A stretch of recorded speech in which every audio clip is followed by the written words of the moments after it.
நாடாளுமன்ற தேர்தல் தேதி இந்த மாத இறுதியில் அறிவிக்கப்பட வாய்ப்புள்ளது. இதையடுத்து அடுத்த 2 மாதங்களில் நாடு முழுவதும் தேர்தல் நடத்தி முடிக்கப்படும். 3வது முறையாக ஆட்சியை தக்கவைக்க பாஜக ஏற்கனவே களத்தில் இறங்கி தேர்தல் பணியை தொடங்கியுள்ளது.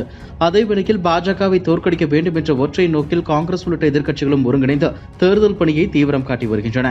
இந்த நிலையில் தமிழகத்தை பொறுத்தவரை திமுக, அதிமுக, பாஜக, நாம் தமிழர் என 4 முனை போட்டி இருக்கும் என தற்போது நிலையில் தெரிகிறது. தேர்தல் பணிக்காக திமுக மற்றும் அதிமுக குழுக்களை அறிவித்து பணியையும் தொடங்கிவிட்டது. திமுக கூட்டணியில் காங்கிரஸ், கம்யூனிஸ்ட், விடுதலை சிறுத்தைகள், மதிமுக, முஸ்லீம் லீக் உள்ளிட்ட கட்சிகள் இடம்பெற்றுள்ளன. எனவே இந்த கூட்டணியில் கமல்ஹாசனின் மக்கள் நீதி மய்யமும் இணையும் என எதிர்பார்க்கப்படுகிறது. அந்த வகையில் அந்த கட்சியோடு ரகசிய பேச்சுவார்த்தை தொடங்கிவிட்டதாக கூறப்படுகிறது. திமுக கூட்டணியை பொறுத்தவரை காங்கிரஸ் கட்சிக்கு 8 இடங்கள் ஒதுக்கப்படும் என தெரிகிறது.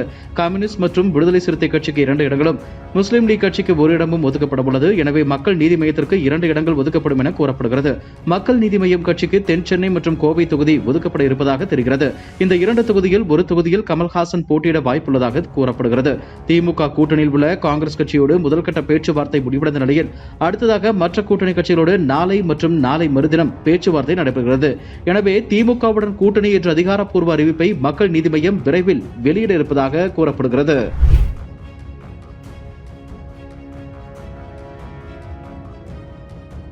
இதுபோன்ற செய்திகளை மேலும் தெரிந்து கொள்ள எங்களது யூடியூப், Facebook மற்றும் Twitter ஆப்களை சப்ஸ்கிரைப் செய்யவும்.